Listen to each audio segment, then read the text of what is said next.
صلی اللہ علیہ نبی امی وآلہ صلی اللہ علیہ وسلم صلاۃ و سلام علیک یا رسول اللہ صلی اللہ تعالی علیہ وسلم۔ عزیزان ملت اسلامیہ، بہار شریعت میں صدر الشریعہ حضرت علامہ مفتی امجد علی صاحب قبلہ اعظمی رحمۃ اللہ تعالی علیہ صلاۃ التسبیح کے حوالے سے بیان فرماتے ہیں کہ اس نماز میں بے انتہا ثواب ہے، اور بعض محققین فرماتے ہیں کہ اس کی بزرگی کو سن کر ترک نہ کرے گا مگر دین میں سستی کرنے والا، یعنی جو دین میں سستی کرنے والا ہوگا وہی شخص اس نماز کی بزرگی کو سن کر ترک کرے گا۔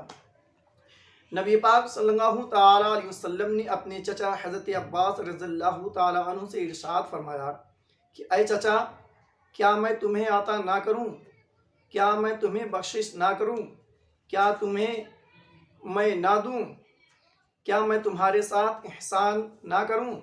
10 خصلتیں ہیں کہ جب تم اس کو کرو گے تو اللہ تبارک و تعالی تمہارے گناہ بخش دے گا، اگلا پچھلا، چھوٹا ہو یا بڑا ہو، جان کر ہو یا بھول کر ہو، پوشیدہ ہو یا ظاہر ہو۔ اس کے بعد نبی پاک صلی اللہ تعالی علیہ وسلم نے صلاۃ التسبیح کی ترکیب تعلیم فرمائی۔ پھر فرمایا اگر تم سے ہو سکے تو روزانہ 1 مرتبہ پڑھو، روزانہ نہ ہو سکے تو ہر جمعہ میں 1 مرتبہ پڑھو، ہر جمعہ میں نہ ہو سکے تو مہینے میں 1 مرتبہ پڑھو، ہر مہینے میں نہ ہو سکے تو سال میں 1 مرتبہ پڑھو، اور سال میں بھی نہ ہو سکے تو عمر میں 1 مرتبہ پڑھو۔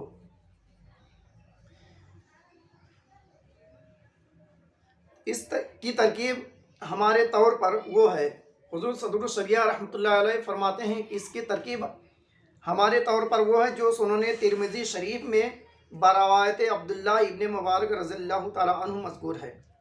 فرماتے ہیں کہ اللہ اکبر کہہ کر، یعنی نیت باندھ کر اللہ اکبر کہہ کر ثنا پڑھے، سبحانک اللہم وبحمدک وتبارک اسمک وتعالی جدک ولا الہ غیرک۔ اس کے بعد 15 مرتبہ یہ تسبیح پڑھے، یعنی سبحان اللہ والحمد للہ ولا الہ الا اللہ اللہ اکبر، کتنی مرتبہ؟ 15 مرتبہ۔ پھر اعوذ باللہ من الشیطان الرجیم بسم اللہ الرحمن الرحیم پڑھنے کے بعد سورہ فاتحہ مکمل تلاوت کرے، پھر اس میں سورت ملائے، سورت پڑھنے کے بعد 10 مرتبہ یہی تسبیح پڑھے، یعنی سبحان اللہ والحمد للہ ولا الہ الا اللہ واللہ اکبر۔ پھر رکوع میں چلا جائے، رکوع میں بھی 10 مرتبہ اسی تسبیح کو پڑھے، رکوع سے سر اٹھائے سمع اللہ لمن حمدہ ربنا لک الحمد کہنے کے بعد 10 مرتبہ اسی تسبیح کو پڑھے۔ پھر سجدے میں جائے، سجدے میں 10 مرتبہ اسی تسبیح کو پڑھے، سجدے سے سر اٹھائے تو 10 مرتبہ اسی تسبیح کو پڑھے۔ پھر دوسرے سجدے میں جائے تو دوسرے سجدے میں بھی اسی تسبیح کو 10 مرتبہ پڑھے۔ اب دوسرے سجدے سے جب سر اٹھائیں، کھڑے ہو جائیں، 1 رکعت مکمل ہو گئی تو پھر 15 مرتبہ اسی تسبیح کو پڑھیں، یعنی سبحان اللہ والحمد للہ ولا الہ الا اللہ واللہ اکبر۔ پھر سورہ فاتحہ اور سورت پڑھنے کے بعد 10 مرتبہ اسی تسبیح کو پڑھیں، رکوع کریں، رکوع میں 10 مرتبہ اسی تسبیح کو پڑھیں، پھر رکوع سے سر اٹھائیں سمع اللہ لمن حمدہ ربنا لک الحمد کہنے کے بعد 10 مرتبہ اسی تسبیح کو پڑھیں، سجدے میں جائیں، سجدے میں 10 مرتبہ اسی تسبیح کو پڑھیں، سجدے سے سر اٹھائیں تو 10 مرتبہ اسی تسبیح کو پڑھیں، اور دوسرے سجدے میں جائیں تو دوسرے سجدے میں بھی اسی تسبیح کو 10 مرتبہ پڑھیں۔ اسی طریقے سے ہر رکعت کے شروع میں، یعنی سورہ فاتحہ کے شروع میں 15 مرتبہ اور سورہ فاتحہ اور سورت پڑھنے کے بعد 10 مرتبہ اسی تسبیح کو پڑھیں۔